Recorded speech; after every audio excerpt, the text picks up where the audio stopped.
What's going on, guys? Welcome back to the Masculine Energy channel. I'm going to talk about the channel sponsor. Haha. Oh, just kidding. I'm an asshole. So it's Tactical Soap Company. They're right here. Whoa. Pheromone infused soap for your awesome cleanliness needs.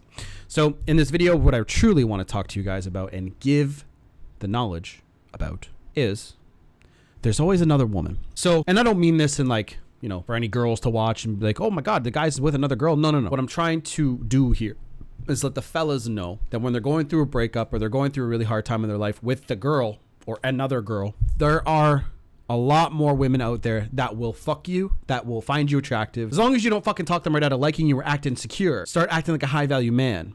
So here's the thing. I've had my heart broken many times. Okay. Some of it wasn't so severe every single time. Sometimes it was, you know, a small little like, oh, you know what? That fucking sucks that we went through that. But it is what it is. And some of it was hard as fuck. Okay? And what I want you guys to understand is there's always another girl. Look, just from a numbers standpoint, there's what? 7.5 billion people.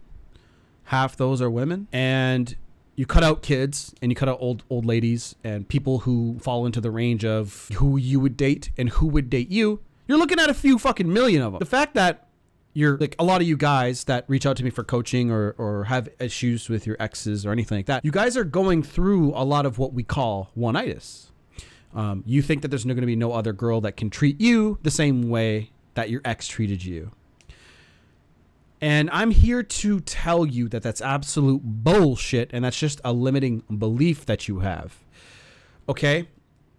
So let's run down a couple of things. What is a limiting belief? Well, it's the idea that it's almost like a box that you put yourself in that stops you from realizing the absolute truth. Let me give you another example. When I was starting my first social media marketing business, when I was first looking for clients, I was doing cold approaches and cold calls. I was trying my ass off to get a client. But before I had started those calls, I said to myself, nobody's gonna listen to me. Nobody wants to listen to me. Nobody wants my services. That was a limiting belief. Right now, you guys are going, no other woman's gonna want me. Even if you say that to yourself or not, you're gonna say that and breathe that subconsciously until you move on from the relationship, accept where it is, and you start self-development. Start the self-development process.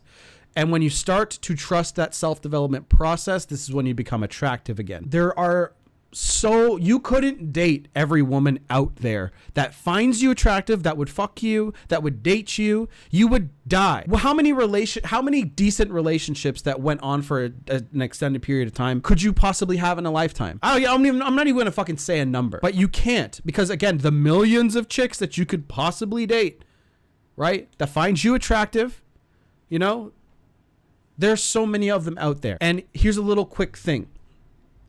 After my breakups, I licked my wounds. I listened to a lot of sad music, and I purged and felt the breakup, because what that does is it starts the healing process. That starts it lets your brain push out that negative energy, letting yourself cry. That's why we cry, right? And men, I'm telling you right now, there's nothing wrong with crying, but there's a time and a place to do it. When you go out there and try to, you know, lick your, you know, like after a breakup, you lick your wounds and you start your healing process. Not too far after that, I was, you know, getting ready, and I started a new job where I do something kind of drastic with my life. Like, you know, I would start hanging out with friends again, and I'd start doing things again to make myself happy. And what ended up happening was, not too long after that, another girl would enter my life who I found attractive, who found me attractive. And I got really good at reading body language because I would study this stuff. Okay. So when I found out that there's an abundance of women out there, it's your scarcity mindset that's holding you back. And that's what you guys need to let go of and understand. And that's why you'll hear so many people say, go out there and start dating again. It's not to fuck another person. It's so you can understand that people still do find you attractive, because you're going to feel ugly and you're going to feel unwanted. And it really stabs at one of our like fears of as a child that we have, not being wanted by your parents.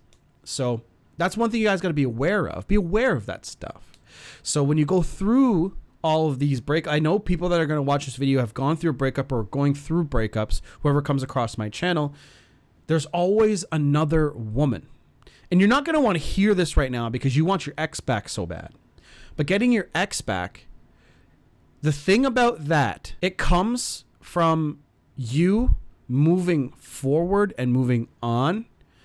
That's when your ex is going to start reaching out to you. There's no specific step-by-step strategy. Do this thing and she'll somehow love you again. That shit doesn't exist. But what you do is you do the preventative measures. You don't chase. You don't pursue. You show her through your actions that you're high value by not doing those things. And you're like, okay, you show her that, you know what? There's another woman. And if you want to walk away, you're going to lose me forever. That's what she needs to feel. So remember, fellas, there's always another girl out there.